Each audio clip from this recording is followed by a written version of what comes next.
Pemirsa, banjir luapan sungai yang merendam ratusan rumah di Kecamatan Gunung Meriah, Aceh Singkil perlahan mulai surut. Warga yang sempat mengungsi ke rumah kerabat mulai kembali ke rumah masing-masing untuk membersihkan rumah mereka.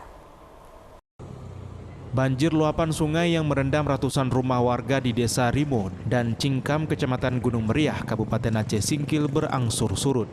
Hal itu membuat sejumlah warga yang sebelumnya sempat mengungsi ke rumah kerabat terdekat mulai kembali ke rumah masing-masing. Mulai surutnya banjir yang terjadi itu dimanfaatkan oleh anak-anak untuk membersihkan rumah dan tempat ibadah dari sampah akibat banjir yang terjadi.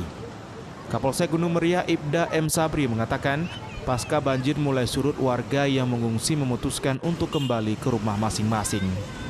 Situasi terkini untuk banjir udah mulai surut, untuk kendaraan baik itu roda 4 maupun roda 2 bisa melintas. Kemudian untuk masyarakat yang kemarin yang mengungsi udah kembali lagi ke rumah masing-masing.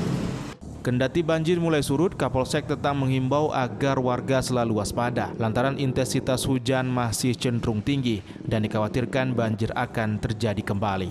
Kapolsek juga berharap agar warga tetap tenang menghadapi bencana yang terjadi. Dari Kabupaten Aceh Singkil, Suparman Munte, iNews melaporkan.